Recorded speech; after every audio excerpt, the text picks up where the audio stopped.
Welcome to Talking Grit, a Detroit Lions podcast.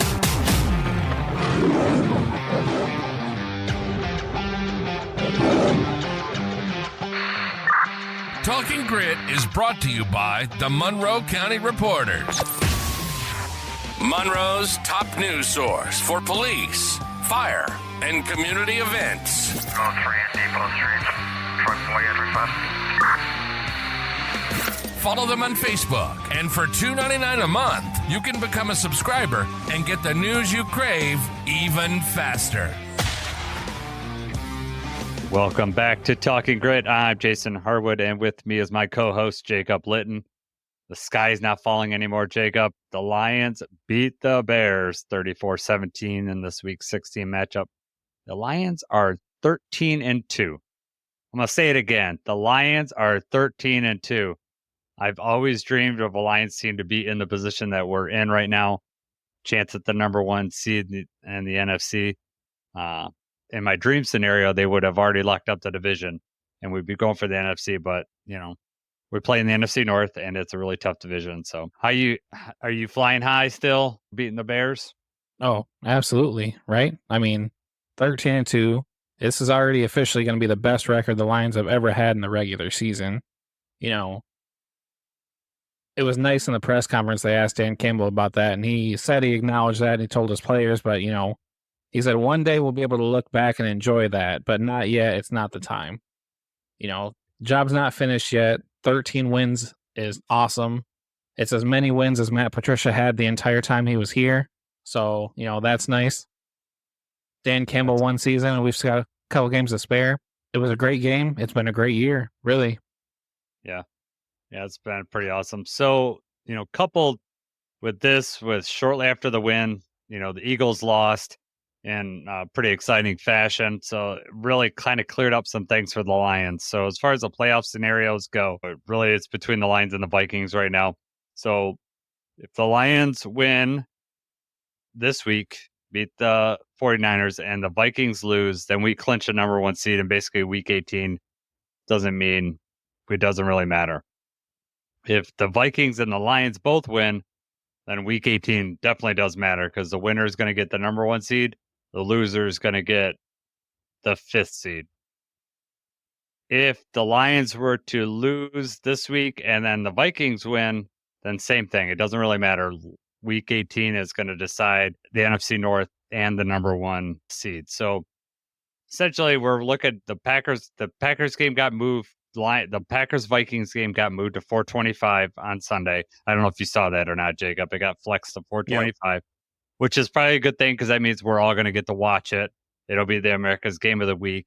So I'm really happy that we'll be able to sit there and watch the game. I'm not happy about having to root for the Packers. I don't know if I'm going to watch it after we're rooting for Green Bay. It just feels unnatural. Well, I have a question for you that Preston asked me, but I'll ask you after this because it's a good question my son asked me. But anyways, so essentially, if the Packers beat the Vikings, then the Lions game matters because we can clinch it all.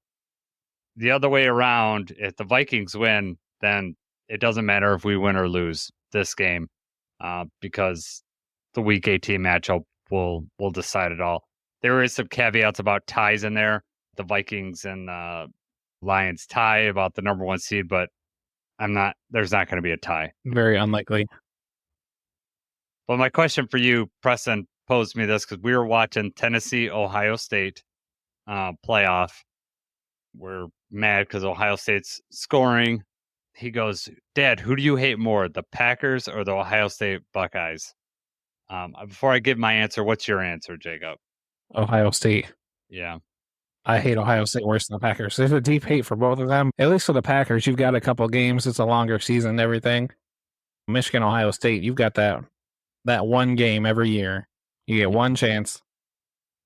Yeah, I get conflicted. The only time I get conflicted is I hate the SEC so much, or people's love of the SEC so much, that sometimes I almost feel myself Ohio State, my Big Ten allegiance comes over that, and sometimes I could be sympathetic towards Ohio State winning. Maybe it's because I just want to make an excuse because I'm mad that Ohio State lost. Said, okay, well, at least the Big Ten won, and we put a SEC down. So there is some allegiance there, but I can't ever openly root for Ohio State. And this weekend, we're going to have to root for the Packers. That sucks, but it's for the greater good of our Detroit Lions. I think that kind of goes into it also. Like, I don't care. When Ohio State's playing somebody else, I do not care. I don't care win, lose. I mean, it's funnier when they lose, but I don't watch the game. A lot of times I don't watch the game unless it's a really, like, high profile one. Then I may watch the game, but it's not like I am rooting one way or another. I don't care if Ohio State goes all the way to the national championship. I do want them to lose the national championship. Then I would have to root for the other team. That'd be like the only time. Because I don't care, even this year, if they make it to the national championship and lose, then all the fans that live around here that we'd be talking trash with, neither of us won the national championship, but we beat you. That's something I was going to say. That's what's sweet about it. Like, okay, yeah, you won the national title, but we still beat you, and I know that's important to you. I'd never root for them to win the championship. Same as the Big Ten thing. Like, I don't want them to win the Big Ten championship, no. But I mean, the Packers, when I'm watching the NFL, every week in and week out, whoever's playing the Packers, I hope that they take it to them. Yeah. I agree. So that's, that's a different angle. That's weird for me. I do hate them both. Let's just say that.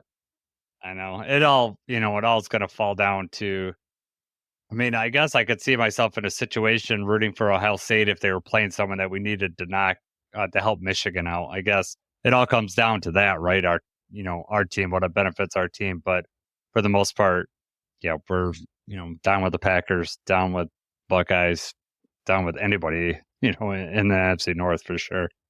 Detroit and Michigan versus everybody, right? That's right. We don't own that copyright, so I don't know if we're allowed to say it. Any overall thoughts on this game that you had? The other, overall thought is no new injuries, right? We didn't have anybody go down. There was no more questionable, nobody missing plays that you're like, man, I hope they're okay. I hope they come back. No trips to the locker room. The blue medical tent, I didn't even see. I don't know if that went up at all. I didn't see it go up at all. So, I mean, that's best case scenario, right? Yeah, they could have left that blue tent in Detroit, right? That was that was a win in and of itself, just not having the blue medical tent. Not even really a scare in the game. They didn't even have to pull someone out for a couple plays I don't remember seeing. Right. So that, yes, you're right. 100% a win. It feels like a total relief, especially after the loss and, losing 4 people. But we have got Dave Montgomery got some decent news today. They're projecting for the divisional round. So let's get that first round bye, and then Demo will be ready to go. Thank God for him getting other opinions, instead of just rushing and trying to get that surgery to recover. Yeah, or he just kept searching for a doctor to give him the news that he wanted to hear. So sometimes that's what you got to do, right? But then obviously I hope that he doesn't risk, further damage for next season. Yeah, I'm sure all that was weighed with the team and because the team could make the decision too. It's not just up to Dave Montgomery. So right. I don't know if you listened to the press conference today with Dan Campbell, but it sounds like Germ is getting real close. They started his clock last week. I didn't get the feeling that this week he would be brought up, but hopefully maybe he'd be back for the Vikings game, which would be nice to have another one of our linebackers back, plus not to mention what he brings on special teams. Absolutely. Right. Let's get into the nitty-gritty here. All right. Right. Not too much to talk about on special teams. Jack Fox, unfortunately, did have to have one punt in the game, but it was in the second half. Deep in the fourth quarter. Yep. Yeah, exactly. And Jake Bates, 2 for 3, but I mean, I'll give him this miss. It was from 65 yards in a very cold environment. That was a tough ask. 60 yards was going to be a tough ask, and then we get the false start. 65 was even tougher. Yeah, right. I mean, there was 1 second left, though. They called Hogan Hatton for whatever, playing with the ball, move it back 5 more yards. At that point, rather just let him kick and see what happens than to try to throw up a Hail Mary or something. What sucks is that it looked like it probably would have been good from 60. Like, it was just missing a couple yards on there. It was going to be close. It was going to be close. It was hard to tell. A little outside, too, but... Yeah. I gotta imagine that hurt to kick that. That ball had to be rock hard because it was like 30 degrees out there. Oh, Probably they didn't keep feel good. special kicking balls. I don't know if they're allowed to warm them or whatever. Maybe Yeah. Hogan's just sitting on it over there on the sideline until it's time to go out. Like he's like he's a chicken. Like that's his Yeah, egg. it's He's just the just egg. sitting on it. He's ready to hatch. Let's go. Let's go. Let's unleash Jake Bates' leg. Yeah. But yeah, nothing much on special teams to mention. I know Faki had a pretty decent kick return at one point. So Yep. they had some kickable, returnable kicks in this game. I don't know if it was the weather or that was just the game plan, but there was some returnable kicks in this game, which, Yeah, both ways. yeah. So that was interesting to see. All right. Let's talk about this defense. Our injury-riddled defense was able to do the job actually more in the second half than the first half this time, which is difference for both teams. Yeah. So what was your overall impressions of the defense, Jacob?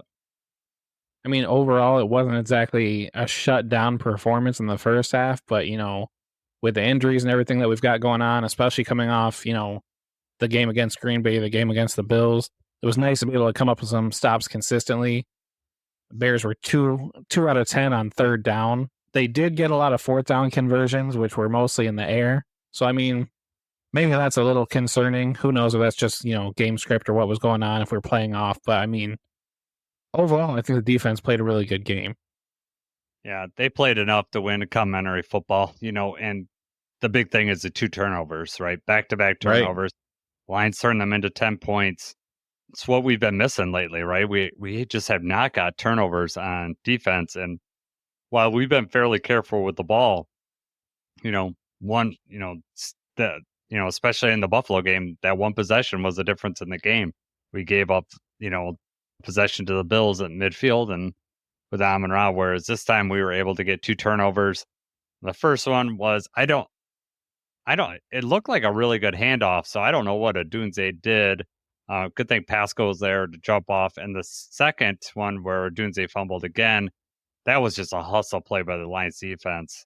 Agude he came all the way back from the line to come in and punch that ball out while the defense had him held up. And yeah, because that was about to be that was like they were running a ton of screens early on versus us. Right. That was a successful screen. And yeah, they turned what was a first down for them to Lions ball. It was huge. Yeah, I mean, Agude, he's one of the people I want to shout out because he only played 14 snaps on defense, but that play was huge. Odunze made that catch behind the line of scrimmage, and Agude was right in front of him. He was the edge defender when that happened. So he's driving in, the screen comes out, and he had a lot of ground to cover, and he just never gave up, right? I mean, he's just chugging down the field. It looked like the defensive backs were slowing him down. It looked like everybody was trying to punch that ball out.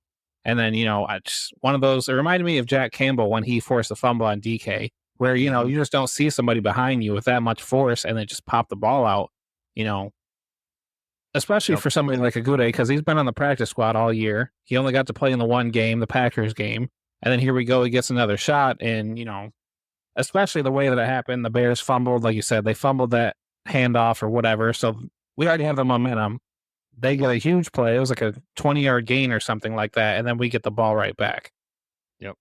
So shouts out to him. That was a great play. Yeah, we were up 10-0, and then we made it 17-0. So it was huge play. And did exactly what we needed to do. It's winning football for the Lions. Get up by a couple scores early on, and then your offense can do enough to keep the other team away. The offense was super efficient in the first half, which kept the pressure on Chicago's offense to keep pace. And whether that caused a couple fumbles, I don't know. I did notice that Chicago was doing, like we said earlier, a ton of screens, and they were testing out the linebackers. They were doing what Buffalo had done to us. They were trying to. It just wasn't as effective, right? I think the bigger part of that is that having Iffy back and having him be able to, he split a lot of time between. He lined up in the box as a linebacker. He lined up deep safety. He lined up in the slot. We sent him on blitzes a lot. We sent Branch on blitzes a lot. I mean, that was where we wanted the defense to look like, right? Before Iffy got injured at the beginning of the season. This is what we knew was going to happen is that, we can send people from anywhere. And even those quick screen passes, I mean, ideally, if you're sending a lot of pressure, those are the plays that kind of counteract that. but we're closing in on them so fast, and especially with the turnovers, they just can't get anything going. I was super encouraged by Iffy. 50 snaps in that game. I mean, Iffy came for his first game, and then they put him at 50 snaps. Essentially, he played. I know you mentioned all the places he played, but they moved him to safety, and he kind of moved all over the map. They moved Branch back down to nickel, and they pushed Amik to the outside. And I thought Amik played really well in this game. Oh, yes. And he did what we needed. He's aggressive out there. He loves to tackle. He's a Lions player, and I love it. So this was the plan to get the best personnel on the field, with the Lions. I don't think they necessarily wanted to move Branch from the safety spot, but this was the best part of the best 11 was this lineup, and it's good. And then you're right, we needed Iffy back. We needed his blitz ability, his ability to play all over the field. We knew Branch could play nickel. He's excellent at that. And yeah, Amik showed that I could play outside too. Yeah, that's another player I want to shout out just because he had a couple really, really great plays. I mean, he had that one, he laid a nice hit and broke up a pass. He ended up having 2 passes defended. The other one, he kind of dove in front and knocked it out. But there were 2 instances where he was the unblocked corner, like on an outside running play. And, this is where they kind of crash everybody in. Everybody's blocked except the outside or corner. That's who the running back has to make miss. And Amik made the play both times. If he didn't, they're probably getting 8 to 10 yards, especially with Swift. He's probably breaking it out. And then there was a third time where Amik's back in coverage, and he sees the handoff, and he closes so fast that he ends up tackling DeAndre Swift for a loss. So, I mean, other than he gave up a big 50-50 ball later in the game on that 4th down, but I mean, that was tight coverage still. Meek really, he played lights out. He did great. Yep. I know Terrion gave up a long touchdown. He bid on that double move on that drive that was at the end of that half. I hated that's the only knock on the defense, right? Was just that drive at the end of the half. Yeah, to score with a minute left and then they just come in. It was like a Madden drive where, you play Madden a ton, you score a touchdown and then someone scores 20 seconds later. I mean, that was a total Madden drive. Hated it. It was infuriating to me. But I will say in the 4th quarter, Terrion had a play where I've been wanting him to make the whole year. He turns around and makes a play on the ball as opposed to the play on the man. And I was like, I've been waiting for this. I'm hoping, not saying, hey, this is what's going to be from now on, but I was glad to see that. And I'm hoping to see more of it in the future. Absolutely. He's always in position. It's just, usually in the first couple of weeks, it was one of those things where he wouldn't have his head around. He'd just be playing the receiver, and there was a pass interference call almost every time on him. Mm-hmm. This time, he's got a hand on the receiver, but he's got his head turned, and he jumps the same way DJ Moore did, and he knocks the ball out. Yep. It was a great play by Terrion. But I just want to say, back to the half, that was the only knock that I really had on the defense is just, if you score a touchdown with 58 seconds left, which was funny because the Bears should have had more time, right? The Bears weren't using their timeouts again. We were running the ball in the red zone, and they were just kind of letting the play go down until it was 3rd down. But, they have less than a minute to make something happen. They get a 25-yard completion of DJ Moore and then a 45-yard touchdown pass. That takes up 19 seconds of game clock. And, we're getting the ball back at halftime. That literally, you just can't allow the big play. We could have, I know that our defense typically does not switch up and play prevent and in our traditional, we're not going to give up those 5 to 10 yards, to not let anything over the top. They had Iffy over there on that side also. Terrion just kind of bit, and Iffy did not take a good enough angle where he was going to stop the catch. That just sucked. You can't let things like that happen. And it reminded me of the Chargers game last year. I don't know if you remember, so that was when Demo had a 75-yard touchdown run, and we went up 24-10 with 2 minutes left in the game, or 2 minutes left at halftime. We were getting the ball in the half, and then the Chargers get the ball. They drive right down and score before halftime. It's that could have been the kill shot right there, and instead we're prolonging it and we're allowing them to stay in the game. But as it turns out, that was the last touchdown they scored all day, so it didn't really end up mattering. Yeah, it just leaves a bad taste in your mouth going into halftime, right? Because you scored a touchdown, and then like you said, you're going to get the ball back, so you're going to get the double score possibility. It's a moot point now, but yeah, that was the most infuriating part of of the game defensively for sure. I also want to shout out that our run defense was back, held them to 59 yards rushing, which was awesome. And most of that was Caleb Williams. Yes, He right. held DeAndre Swift in check. I know it's been a while since Hutch has played, but I'm getting nostalgic for Hutch and just wondering what he could have been like. What games would be like if he was actually playing defense? I know we've lost a lot of other players, but Hutch specifically, how many more sacks do we have? Because getting sacks are really tough for this team right now. And how many more would we have? How many more interceptions would Hutch had cause just because of causing pressure or whatever? Yeah, I just felt it extra this weekend. I don't know why. I did too. That's one of my stats that I have pulled up here. We had 15 sacks in the 5 games that we had Hutch. 15 in those 5 games. 7.5 of those were himself, which is still top 25 right now, and he's played a third of the amount of games as everybody. But 15 sacks with Hutch in the 5 games, and we've had 18 sacks in the 10 games since. He just is such a difference maker. Obviously, it's not just him. We've had other injuries and everything like that, but, you're right. Stuff like this, like, man, especially because Caleb Williams is the most sacked quarterback in football. He's been sacked the most times, and we only got him down twice. We did have pressure. He was able to scramble around and everything, but, other teams were able to get back there and sack him for whatever reason. He's able to get outside on us and keep prolonging these plays. Not that it was impactful. It's just for the actual statistic of sacks. Yeah, Caleb's been playing well, especially probably since week 8 or whatever. His stats have gotten a lot better. He still is holding the ball too long, and that leads to a lot of the sacks. I wasn't convinced beforehand that he was going to be a pretty good quarterback, but I feel like I've seen enough of him that I think that he can make some really good throws. It's just going to matter his coaching. He's got to always having to have the big play out of his system and take what the defense gives you.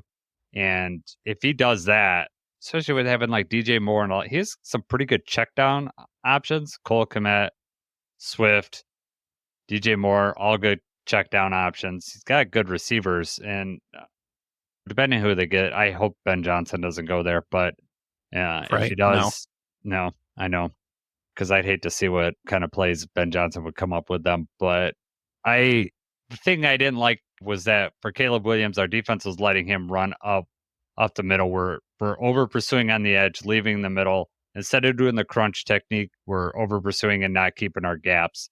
We need to do better than that. And this upcoming week with Brock Purdy, where he's going to do the same thing. He's been rushing a lot more this year, maybe out of necessity.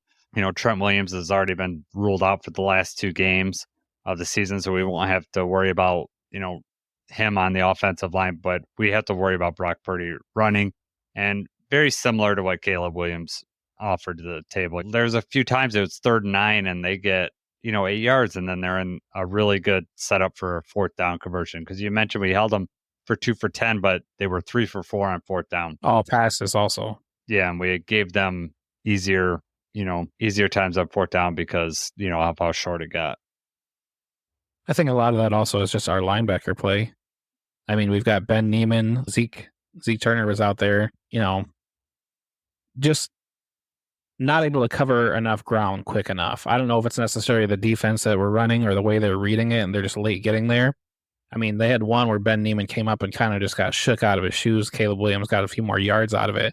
Those kind of things, hopefully with, Germ coming back, maybe that happens less likely. Maybe we don't have to have, Ezekiel Turner covering Cole Kmet in the red zone. That's just a recipe for disaster. But yeah, you're right. I mean, the scrambling, especially when Brock Purdy's coming, at least they're out of the playoffs now. So maybe, maybe they're playing more laid back.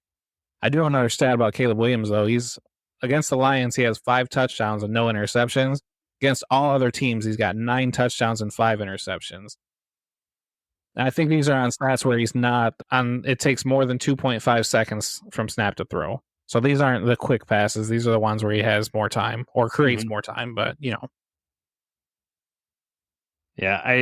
he hasn't thrown an interception. Well, he's got the NFL record, I think, for rookies or something like that.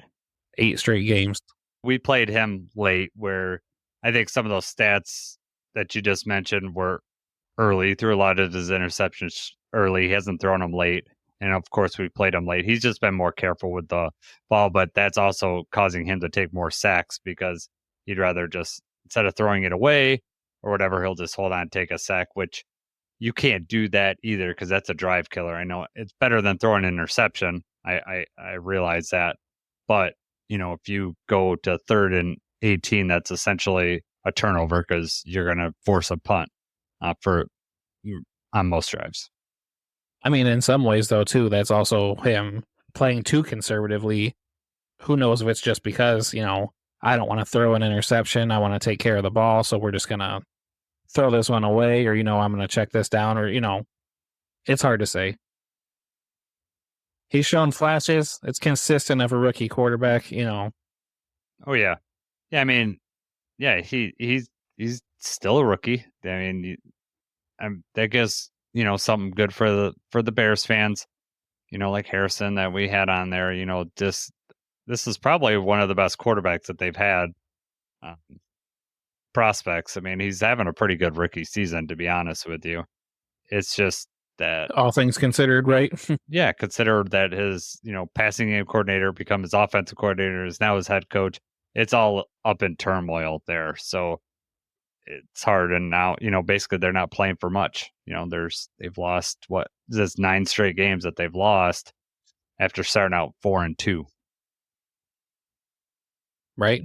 Long season. Yeah. All right. Anything else on the defense that you got? Yeah, just a couple more people I want to point out. Just, obviously Brian Branch, he led the team with 12 tackles. He was everywhere again.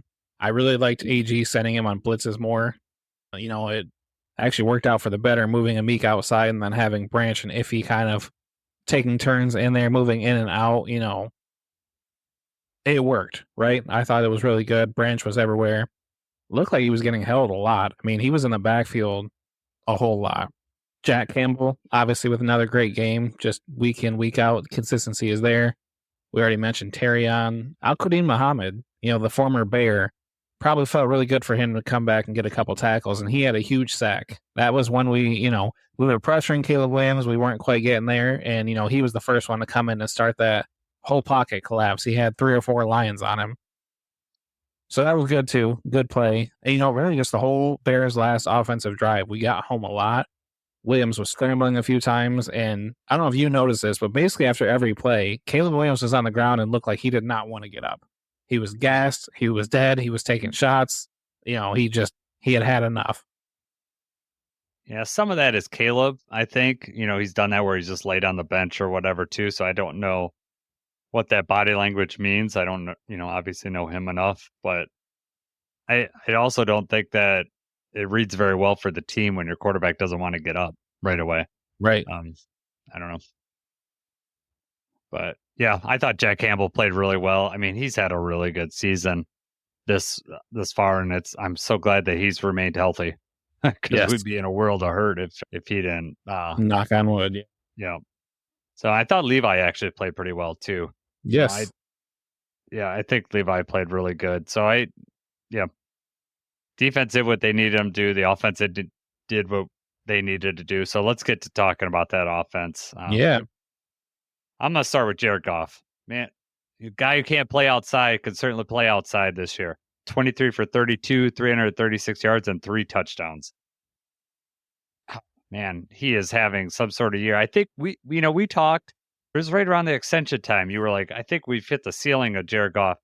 He's outplayed last year, in my opinion. He's just a better quarterback this year. Do you feel that way, or do you think he's playing similar to last year? No, I mean, I know we've already talked about it before, but I think the difference is just his ability to move around in the pocket, right? I mean, it's just he's sensing the pressure better. He's just moving around more when he has to. And, it's just working. Everything's clicking. We're firing on all cylinders on offense. Yep. So Jared Goff this season is almost at 4,100 yards, 4,095, 33 touchdowns, and 10 interceptions. Crazy. Half those interceptions came in the one game, right? Yeah, right. But if we look at his last 5, he is 141 for 141 completions for 199, 1,679 yards, 14 TDs to 1 interception. just playing lights out. Absolutely. And with their defense injury riddled, he's doing exactly what we need him to do. Right. We just need to take care of the ball and keep, win time of possession, put points on the board. And he's absolutely pulling that off. Exactly. Yeah. It didn't rush for any yards this game, which was disappointing because like you said, he's been doing that, but maybe it was just too cold and he didn't want to go out there and run. The wind chill was too cold. As fast as he runs. Right. Speaking of fast runner, Jameson Williams. Probably his best game as a Lion so far. Well, definitely. Yeah. And let's talk about that 82-yarder. That was sweet. Absolutely. Yeah. Career day for J-Mo. 5 catches, 143 yards, and a touchdown. 143 is a career high. Big playability. Did you see Randall L running down the sideline on that play? Yeah. Oh, yeah. Yeah, right. He wanted to get back there, put his helmet on. He wanted to play again. Yeah. That was exactly how that play was supposed to go. J-Mo cuts in, you're just running all out deep. Play action. Hopefully they're late getting there, and then Goff can throw it deep. It's exactly how they drew it up. Goff with a beautiful pass. I mean, people don't want to try to knock him or say he doesn't have the arm or whatever. He can throw 60-plus yards in the air and drop it in there. It was a great pass. It caught J-Mo in stride, and the safety was just flat-footed. Once J-Mo had a full head of steam and he was flat-footed, I mean, Goff knew he had him wide open, and Goff hit him on the run. Almost stumbled a tad bit, but he had so many yards that it didn't matter. He just was able to regain stride and just take it to the house. Yeah, Goff put it right where he wanted. You could just see, Goff kind of winds up when he's going to go deep, and you kind of know what's coming. And yeah, just seeing J-Mo sprint and then getting the defensive, the back angle when they showed that of just him, J-Mo running that whole route. He just runs by the corner, and the safety's supposed to take over. But the safety's, like you said, he's looking at the backfield flat-footed, and there's no way he's going to be able to turn his hips and catch up, with J-Mo. There's just no way he's going to be able to do that. Yeah, once he's past you, it's already too late. Yeah. Let's talk about yeah. No, I was going to talk about the penalty. The J-Mo penalty. All right, go ahead. What were these refs like super flag happy or what? I want to know what he said because nothing bad happened, but whatever he said, 2 refs threw flags. J-Mo said that he didn't say anything. J-Mo said in the press conference afterwards, he said he didn't say anything to me. I didn't say anything to him. All he did was spin the ball. That's all he did. And if you watch the replay, he kind of looks up at him and then spins the ball. So, I mean, they were ready for it. I mean, it was probably something that the officials knew coming in. There was that history of the trip, and then he threw the ball in his face or whatever. But I thought that was pretty chintzy to throw a flag on it. There was even no contact. I don't know. Yeah, I figured it was trash talk. I figured he must have said something. Especially when you saw both refs throw flags. It's like, oh God, he must have said something bad. He was talking about his mom. Talking about my mama. Well, I mean, J-Mo said he didn't say anything, and I saw Dan Campbell had a talk with him on the sideline. Seemed like he wasn't really yelling at him or whatever, but it was, it wasn't. He was not getting the daddy finger that Anton Randall L did in the Thanksgiving Day game, but he's getting another talking to. But I thought the refs were just flag happy all over. The one they threw on Jalen Johnson was ridiculous too on the Bears side. That was because he knocked the ball away. I don't know if you saw that. Yes, but it was because but I think I don't really blame him because Reynolds kind of flipped the ball, and I don't think he meant to throw it at Jalen Johnson because the ref, if you look, is behind him holding his hands up. He's flipping it over. Right. He's trying to flip it to the ref behind Jalen Johnson. I think it hit Jalen Johnson in the face mask though. And then he swatted it away. That's the way I read. I don't know. Maybe I would have to look at it again. When I saw it live, it looked pretty clear like that Craig's trying to throw it over him to the ref. And then when he goes to throw it, Jalen swats it in the air. But I don't blame Jalen Johnson because he doesn't necessarily know that ref is behind him, right? And he might think he's throwing it in my face. So Right. because originally I thought that Jalen Johnson got the flag because of he kind of pushed Craig in the head Craig on the way stiff arm. down. Yeah. Yeah, because he held him up and then he was kind of laying on him and then he pushed him down. But after I watched it 5 or 6 times to try to figure out what had happened, and yeah, you're right. It's because Jalen Johnson flipped the ball away, and then the ref threw the flag immediately after that. But I don't know. It seems soft. That seemed very soft. And then I don't know what happened in that 4th down play where they picked up the flag in the end zone. I don't know what they were going to call. I know what you're talking about. That's where I think it was DJ Moore kind of tips it to himself. Then Terrion hits him. If he hits him from behind, it was a great play by the defense. Yeah. But I don't know what you possibly could have. Nobody was even near him when he tipped the ball up. And once he touches the ball, you can smoke him. Yeah, I don't know what they were going to call there. Because the flag comes out before they hit the ground. Because I thought, well, maybe he said something to him on the ground. Because, I mean, it was he was on top of him for a second, but I didn't think it was abnormally long. But the flag, if you look on the replay, it's the flag's coming out when he tips the pass. But you're right. The only thing they could have possibly called before that would be if you'd have held him something when you carried him across the sideline. Right. I didn't see any of that. But they discussed it and they pulled the flag up. I don't know what they were going to call there. But anything would have been a bad call. So I mean, it's good they got together and decided not to for whatever reason. Yeah. Yeah, the ref should be mic'd up. It would it would deflect a lot of these things that come up, and then you could see.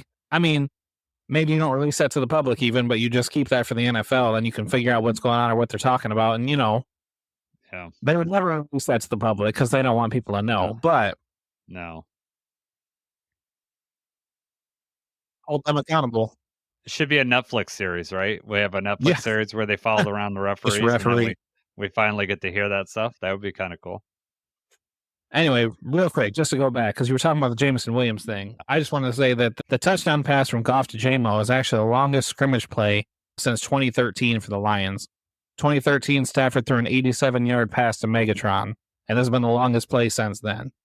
So we've had some big plays, some explosive plays, but most of them are around 40, 50, 60 yards. So for this one to be 82, that hasn't happened in a long time. Yeah, it was a sweet play. Loved it. All right. So Lions, before we get to Stubble Bump, quick stats here. 7 for 12 on 3rd down. I like that. 12 explosive plays. Red zone, we could be better. 2 of 5 in there. One was we went for it on a 4th down. One time didn't get anything. We got 2 field goals. The other times we weren't successful. But that game could have been even over more in the first half had we convert some of those field goals to touchdowns. Bears have a pretty decent red zone defense. So I guess that's something you can maybe hang your hat on a little bit that we were able to get in the end zone. But yeah, we got to be more successful down there. Were you surprised that we did not go for it? We were fourth. It was 4th and 3 from the 12, and then the other one is 4th and 6 from the 16 when we kicked those field goals. Yeah. Were you surprised on either one of them? Were you? The 4th and 3, maybe a little bit, but I was glad that he went. I think it was the right decision to go for the field goals on there. We don't want to give them any more momentum, and it's nice to get the points. I'm glad that Dan Campbell did that. Teddy Bruschi could shove it. He goes for it every time, whatever. No, he doesn't. The time he went for it on 4th and 3, and we didn't get it, I was thinking, well, we kicked the field goal here, but it was probably the right decision to go for it. And the game was already pretty much over at that point. I don't think a field goal would have added much.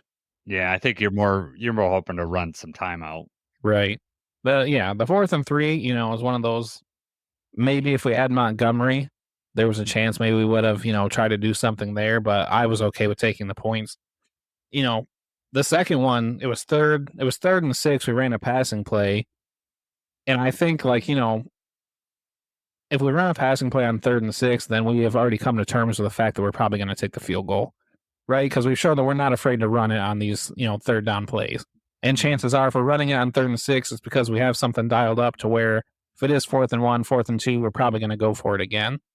But 3rd and 6, they call a passing play. was also one where Goff had taken a shot, and that's kind of what caused the incompletion. He took a hit like right as he was going for it. So, plus that's, I don't know exactly what the statistics are or whatever, but you're way less likely from 4th and 6 to convert than 4th and 2. So, I mean, it just didn't make sense to go for it there either. We had the ball in our court. We had gotten that was off of one of the turnovers.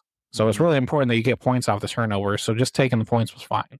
Yeah, I agree. Yeah, you don't want to get a turnover and then not get the points, and then that just essentially wipes out the turnover, and then they can go on and get some momentum back. So no, I agree with you. All right, stubble bum. Let's talk about it. We've been teasing it. What did you know it was a trick play right from the get go, or did you figure out like how the announcers figured out? No, I realized live as it was happening, which was funny to hear the announcers like, I forget how they worded it, but like, oh, and Goff falls down, or whatever, however they worded it. And then they're like, oh, even when the play doesn't go right, it goes for the Lions. Mm-hmm. Well, that's not what happened. Yeah. It was a cool backstory about it, though, to hear, like, Ben Johnson drew it up because of the game film he saw between the Bears and Packers. I don't know if you saw that, but, he watched the Packers. Packers had a botch snap. He saw the way the Bears linebackers responded. They kind of froze or crashed down too hard. Ben Johnson asked Jared Goff, if we were to fumble it on purpose, do you think that you could pick it up and make the throw in enough time? And then Goff didn't like the sound of that. He says, what if I just pretend to fumble and just pretend to fall over? And then, it was just funny because the whole sideline was in on it. Goff stumbles backwards. Gibbs dives towards an imaginary fumble. They're all yelling ball, ball, ball on the sideline. You can hear that from the broadcast. Everybody's yelling ball. The linebackers don't know what happened or what's going on. And that's all we just needed was that extra second for him to find Laporta. So, I mean, I realized watching live, obviously I didn't know all that, but realized watching live that it was that play on purpose. Yeah, I thought it was like, how could they both be stumbling at the same time? That's crazy. I could buy Goff stumbling because I've seen it before on the Packers game, not a couple weeks ago, and I think that's another reason why it works is that it's Goff. He's not terribly athletic, I guess. I mean, he is athletic. Let's just say he's not the most nimble of feet. Okay, that's probably a better way of putting it. And so you could buy that. But if you watch that, Laporta is coming across the whole field, does that thing where he's got to block down, leaks out, and I don't know if it's a linebacker or safety that's supposed to be guarding Laporta. His eyes are just totally in the backfield, and it's too late. Laporta's by him by the time he, Goff lets go of the ball. I will say that is a tough play Goff has to stumble. He has to regain his footing. And then he has to put it in a great place. He threw it. It was a great catch by Laporta. Yeah, it really was. I wanted to say on that JMO catch, it was a similar type thing where it's like a baseball catch, like over their shoulder, looking. That's like one of the tougher catches because you can't.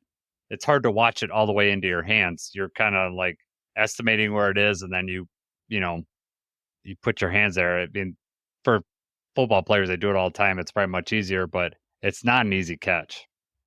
Yeah. And we've talked about that before for JMO. It's like, his ability to track down those kind of passes hasn't always been there. Mm-hmm. Yeah. So that was nice. But on that play, also on top of just the fact that Goff stumbling has to gather himself, you also have to rely on the fact that your offensive line is going to hold up and that there's not going to be some blitz crashing from the other side. Because, if there is a safety or corner or somebody and they're getting an extra second, who knows? Maybe they buy into it too and they slow down or they think it's a fumble and they run by him. But there are a few things that have to go your way for that play to work, and they all did. Yeah, Jared Goff said they originally called it earlier, but he killed it because they didn't get the right look defensively. And I'm wondering if that's it. Because if there's a corner or a safety blitzing off to his blind side, because his head is totally backfield and looking down at the ground, so he can't see if anyone's blitzing, And I will say for anyone that's listening to this, watch the replay and listen to what Jacob said earlier. The whole sideline sells that. It's ball, ball, ball, ball, and so that just totally sold. The whole team was involved in this play, so it was a great design all the way through. Jamo, I don't know if you saw, Jamo and Amon-Ra were running deep out, so they weren't able to look back and watch the play, but they just heard the crowd erupt, as the thing, and they knew people were buying it because the crowd was in on it too. No, I didn't see that. That's awesome. Yeah, it's Mike Florio was talking. They were talking about it today. I listened to that. Mike Florio and Chris Sims were talking about the whole design of that play and how, about Ben Johnson. And Chris Sims said 3 of the top 5 plays in the NFL this year have come from the Lions, which is pretty sweet. Definitely. But the offense did enough. They did great in the first half. This is what we're going to need from here on out from our offense. We're going to need efficient drives to end up, scoring or, I love, this is where, we mostly end the half and end a game real well. We can run the clock out. And for the most part, I thought end of half, we ran it down to sub 1 minute. And we did that in the Packers game too. Remember last time we played outside Lambeau, we got it under, scored with less than a minute left. And that's when Jordan Love threw the interception. We scored on a pick 6. Would have loved to have that happen again, but this time it just didn't work out. But I love how usually we're super efficient at the end of halves, and it's a huge difference and reason why this team wins so much. Yeah, offense able to move the ball consistently. I mean, that's the name of the game, right? Yeah, and just smartly, methodically moving first downs. At the end of the half, there was a play where Jamo had the ball and he ran out of bounds. I think if he had just came in bounds, they would have either made the Bears use a timeout, which they were not using their timeouts for, like you said, for whatever reason, or we would have ran another 40 seconds off the clock. They would have left them with 20 seconds. They probably wouldn't have been as aggressive with 20 seconds left as opposed to the full minute that they had. Or maybe we'd have been covering the deep ball a little better. Yes, exactly. We probably would have played more prevent on that, not been susceptible to a double move. Right. All right, we've talked this whole time. We haven't mentioned Jahmyr Gibbs' name. Had an awesome game. 23 rushes for 109 yards, 4 catches for 45. Got a touchdown. Actually did his touchdown dance twice. The first one got called back. He had a little dress rehearsal, and then we got to see the real deal afterwards. Yeah, I mean, we knew that he was going to be heavily involved with Demo out, and he stepped up. I mean, these are the kind of numbers that we were hoping to see, right? He's one of the best running backs in the game right now, and he really has not even hit his prime yet. There's still room for growth there, and that's got to be scary for other teams. I mean, especially, Demo's out for the next couple of weeks. If he looks like he did this week, we are going to be okay. I mean, the spin move that he hit was sick. Yes. They had that guy, it was like what I was talking about with the Meek, where sometimes you've got that, where that corner just comes up, and that's the guy you have to beat. And he is on the backfield. He hits, Jai hits a spin move and gets another 10 yards out of it. That was awesome. He had another play where he's the check down. So he's just kind of camping out. He's only maybe 2 yards past the line of scrimmage, throwing the ball, and then it's just a race to the corner. He ends up busting to the outside and gets a first down out of a 2-yard check down. So, I mean, he's just electric with the ball. It's a nice check down option, right? I mean, you give them the ball. Another play I wanted to make a focus, it just popped in my head, was there was a 3rd down and 17 play that the Amon-Ra got the first down on. And I thought that was just another play of Yak. You get the ball in the playmaker's hands and they make a play. There's no way that should be a first down. You should be camping out at the first down line and crash down. And Amon-Ra, he ran a little bit to the outside and then knifed up and got the first down. Just, that's what Jared Goff will do. Give the check down and let his playmakers make plays. Amon-Ra is our binky, right? You hear Dan Campbell say that? Yeah, he did. He's our binky. Yeah. He gives us comfort. Yep. If we're talking about Amon-Ra, 6 catches, 70 yards, and a touchdown. And some of those biggest plays were on 3rd down. Touchdown was on 3rd and 8. As a screen pass. Let him do the rest. He had that short catch, 3rd and 18, turns into the first down. He had a 3rd and 7 play where he, was diving catch out of bounds. That's why he's our go-to, and he's having another all-pro season. Very quietly, but definitely all pro. Yeah. I mean, he's like, what, top 5 in the major categories for receivers. I think he's like second in receptions, maybe second in touchdowns, third in yards or something like that. I mean, he's just at the top of everything. I know. And I agree with your adjective there, quiet. It has been quiet. It seems that sometimes where Amon-Ra hasn't gotten much play in a game, and then he'll have a game like he had last week where, in the loss where he almost had 200 yards receiving. But a lot of his games are just like what he just had yesterday, where he's getting 60 to 70 yards, he's getting the touchdown, but more importantly, he's getting first downs. And yeah, he's being our binky blanket. Yeah, right. I don't want to ever let go of my binky blanket. For sure. Just to cut it back to the running game, though, Jahmyr Jefferson, Craig Reynolds both had one catch, both had a few carries. They both had positive plays as well. So, I mean, overall, rushing attack, was a really good performance. Still missing Demo. It probably, especially against the Bears, how Demo's got it out for them. It probably would have been even worse, but, really, really good performance. Yeah, I like Craig's runs. He had some really nice runs, and they're hard runs. And I know that the announcers got Jahmyr Jefferson mixed up with Gibbs, and my family did too. That I was told. My wife asked me, "Who's this number 28? He looks just like Gibbs." It's like, well, he's been on the practice squad, and he's being brought up for demo right now. But we noticed that in training camp, if you remember. Yeah. It was like they both have the dreads, 28 versus 26 numbers. They're both a little shifty back there, and it's kind of hard to tell. Yes. I knew because I had black cleats on. Jahmyr Jefferson had white cleats. Oh, okay. That's how I knew when they were running who it was. Well, Jahmyr started out with the game with the face mask on. Like, he was just didn't cold weather apparent, and then he had long sleeves. And I think Jahmyr didn't have long sleeves, so that's how I was telling the difference between them.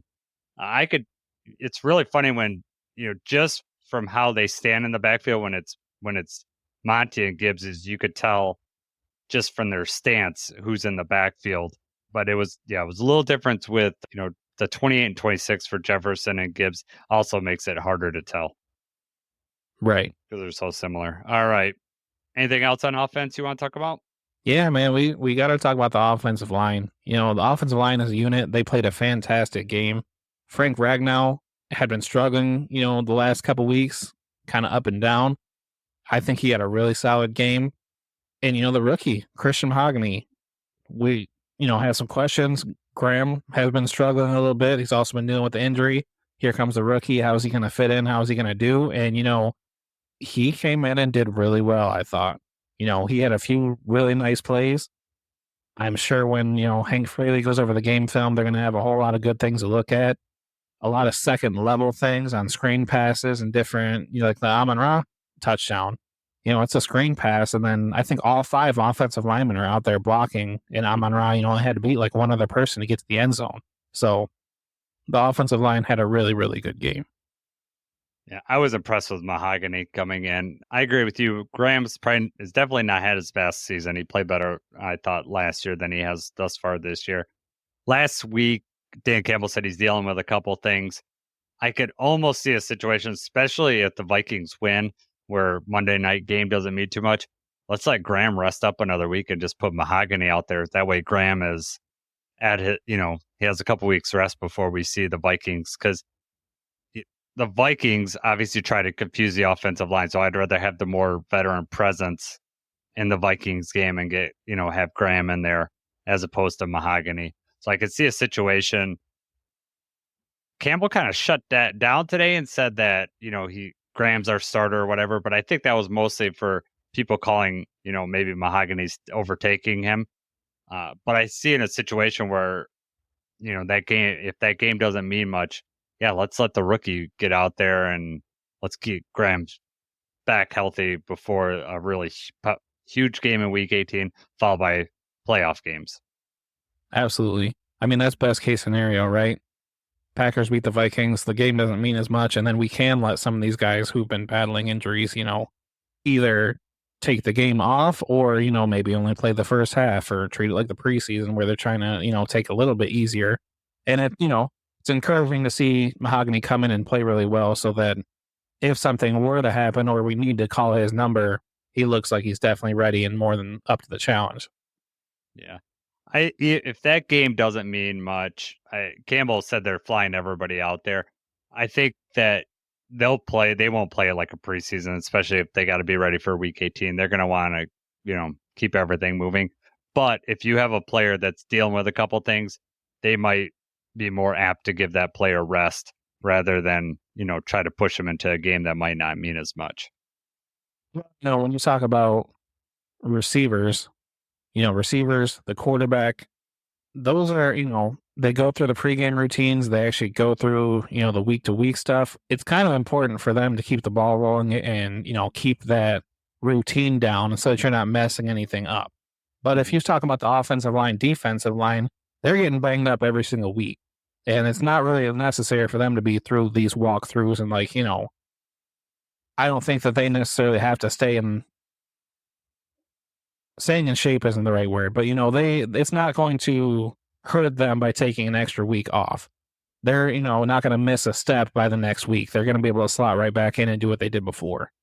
So when you're talking about the people in the trenches, those are the ones where it's like if they're battling something, at the same time, you have less roster spots available to let every single one of them sit. Well, and also you're not going to want Jared Goff back there with a backup offensive line. That's not going to happen because then you're going to risk him getting hurt. So it's just a matter of you'd let one. Graham's dealing with a couple things, you get him out. Zeiler was dealing with something, you get him out.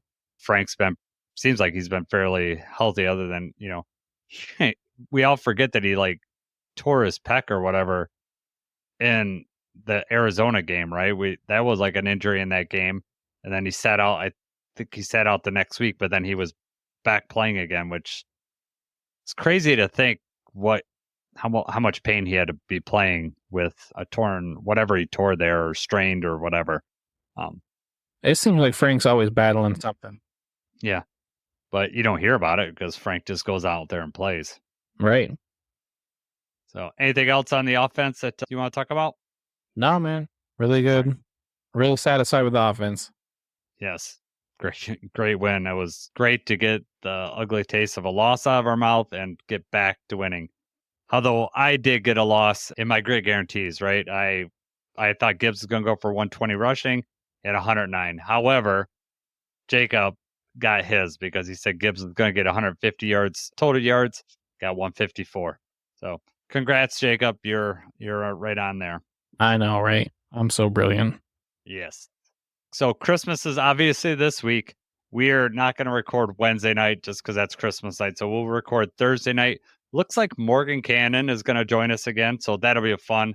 We'll get some of his thoughts on this game because he's going to look through the film, and I have some questions probably about Mahogany's play, if he's play. Those are the two players that I want to see what he thought of. And so Christmas coming up, Jacob. What do you do? Do you do some traveling? Or are you at home for most of it? What do you do?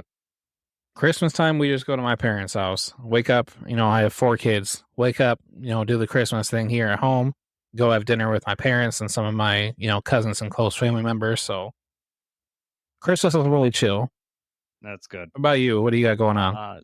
So Christmas Eve, I drive to Monroe. We have Christmas there at my brother's house. It's actually my childhood house growing up. So get to go back there. We open up gifts. My mom's side's there. Go home, get ready with the kiddos, and all sleep in the same room.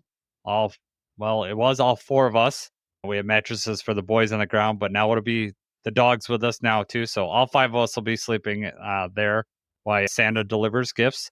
And then we wake up. We have a little bit just family with 4 of us. And then my dad's side comes over, which is we got a couple nephews. So it's fun watching the kids all open up their gifts together. They leave, and then Sarah's family comes. And then Sarah's family is like a 1 gift at a time. So Christmas literally takes like 4 hours with that side. So oh, man. We'll have some negotiating because that's when the football games will be on. So we might have a situation where I have no sound on the games because the Christmas music might be playing, but the games will be on wherever we're opening gifts. Will you be watching? Do you have Netflix wherever you're going? Yes. Oh, I always no matter if we're hanging out there, if we're in the garage or wherever, I've got my phone, my account linked to everything. Yeah. There's got to be a game on the TV. Same thing. Even if I have to mute it, there's going to be a game on the TV. Yeah. Unless I'm outnumbered by kids and then Mickey Mouse Clubhouse is on and I have to be on my phone. But yeah. Now my boys they'll be wanting football. They're mad that there's not football tomorrow. They're like, there was football on Christmas Eve last year, Dad. I was like, yes, it was on a Sunday. That's why there was football right. on Christmas Eve. So they're already disappointed that there'll be no football games tomorrow. Might have to watch some Christmas movies. All right. I want to know your favorite Christmas movie. Do you have a favorite Christmas movie? That's tough, man. I've got a rotation. I've got some ones that I really like. Home Alone and Elf are probably the two that I really like. And Christmas Vacation I watch every year too. Yeah. What about you? So Die Hard, are you of a ilk of Die Hard's a Christmas movie or not? No, I mean, I've heard that before. I go back and forth. I don't watch Die Hard every year. I haven't seen Die Hard in a very long time. Oh, Die Hard's one of my favorite movies of all time. Christmas Vacation is my go-to Christmas movie. It has been. It's like a family tradition, brought from my dad. My favorite line is, when the guy's getting so upset with his old wife. It's like, Grace, she's been dead for 30 years. I love that line. And then, the crapper's full. Yeah, that's also right. one of my favorite lines. But I love that movie. We showed it to the boys for the first time last year. It's become Bradley's, one of Bradley's favorites. Preston didn't want to watch it this year because he had just watched it we were on a trip or something. And he had downloaded it on his phone. Home Alone's my other go-to Christmas movie every year. Right. I love Home that Alone movie. 1 and 2, right? Yeah. Elf is out, like you said, is great. I'm not a big fan of the classics, like There's a Wonderful Life and all that stuff. It's all right. I don't think they're bad movies, but not something I watch. But I do like the claymation, like the Rudolph, those old claymation ones. Okay. Like from the 60s. I do like those. We used to watch those as kids. And my mom used to have us watch those every year. yeah. And I, for the last couple of years, I've tried to have let's watch like the Charlie Brown, let's watch these ones. My kids are not into it at all. They make fun of me. Like, is this what it was like when you were a kid? They make fun of me for being old, like I make fun of you for being old. So. Yeah. There's still some, I do like those, but yeah, the new ones like Elf is obviously newer. The Grinch, I forgot the Grinch, but that's because we watch the Grinch like year round. Yeah. We watched that one. That's an awesome movie. Now we did watch Red One, which is the Rock's new Christmas movie. Oh, that's yeah. on Was that any good? Prime. Yeah, I liked it. It was probably a little bit long for my taste. It just seemed to run a little bit long, but I did like it. I think it's a good Christmas movie. Chris Evans is in there, kind of being like a jerk. He's really playing against the Captain America type in this movie. And, The Rock is The Rock, just a big same guy. Person in every, basically. Yeah. And J.K. Simmons is Santa, and I love J.K. Simmons. I think he's hilarious. And, he's a huge Tigers fan, which, is important to me. So I think he gets an extra vote in my book for how cool he is. So, yeah, Red One, I would recommend. If you're looking for a newer movie that your kids would probably get into, yeah, it's worth it. And it's free on Amazon. If you have Amazon Prime, it's included. It was like in the theater for like 2 weeks, and then they just put it on Amazon Prime. So I didn't even realize that was a movie that was released in the theater. I just assumed that it was a straight to Amazon thing. No, I think it was originally supposed to be, and then they probably put it in the theater. But if you realize you're going to get it free in 2 weeks, it's probably not worth going to the theater. Theaters are struggling because of that, because it's in the theater for like 6 weeks, and then you can have it at home and not pay $8 for popcorn or whatever. Right. What about one last one? The Santa Claus, the Tim Allen movie. The Tim Allen one? Yeah, I like that one. I'm not a huge fan of the sequels, but I do like the No, but the original was a good. That's usually the last one we watch. The CGI is dated. The boys will point that out to me, but I do like that one. Yes. It's funny how you watch some of those old movies and you don't notice the CGI obviously back then, but now it's almost cringeworthy. You're like, oh man. Yeah, I know. You're like, I used to think that was good, but right. Yeah, it's the best they could do at the time. When you said the Grinch, is it the live action one, the Jim Carrey? Yeah, yeah. Okay. Yeah. I do like that one. Sarah really likes, and Bradley like the newest animated one. They do like that one. Yeah, my niece and nephew, I guess, watch that one on repeat. Okay. I have a Voodoo account for digital movies that we all share, and that's consistently like at the top of the list. Continue watching. Yeah. Continue watching. It's like, Just 15 always. minutes left. Yeah, it's just always Right. on. Yeah. The other day, wrapping gifts, I turned on a movie the boys hadn't seen yet, the first Transformers, the Michael Bay Transformers. Oh, And it they was hadn't a seen that Christmas one? movie. They haven't seen it yet. And I haven't seen it in a while. Megan Fox is super young in that movie. It made me feel dirty, like a dirty old man, and watching that movie. Because I don't know Hang how on, what old she year is. did that come out? I'm looking right now because it had to be around like right before I graduated. I was in high school. If that's all anybody could talk about with Megan Fox. Oh yeah. No, that'd be in like 2006, 7? 2007 is when it was released. So yeah, I was in high school. Yeah, I went and saw it in the theater. The part where she's like leaning over the car hood, Oh yeah, talking about car parts. Yeah, I'll remember that for the rest of my that's life. what pops in my head right when you mentioned Transformers. Yeah, Forget all about Optimus Prime. yeah, exactly. I remember we went to the theater and the like 2 rows behind us, someone brought a baby to that movie. I was so frustrated. bad call. Like, why do you bring a baby? It's so loud and it's Michael Bay. Explosions all over the place. I'm like, well, there's no way the baby's gonna sleep through this. So, Did they? yeah, I don't know. I was watching Megan Fox. Yeah, right. Oh man. Yep, that car scene is when everybody's jaw dropped. Yeah, they were like, wow. Yeah. So yeah, she's something, that's for sure. But anyways, Merry Christmas to you, Merry Jacob. I Christmas. really hope that your kids have a good Christmas and they get what they wanted. Thank And you. You too. Yeah, no, I'm looking forward to it with the boys. And for everyone listening, Merry Christmas to you. If you don't celebrate, hope you enjoy the 25th of December. I hope everyone's safe. And we're going to get what we want for Christmas, which is the NFC North #1 spot. We can all sit and collectively watch the Packers beat the Vikings this weekend. And then it'll make Monday night really important. We'll win. And then it makes my Sunday tickets for the Vikings on week 18 not worth as much because right now going for crazy amounts of money. Yeah.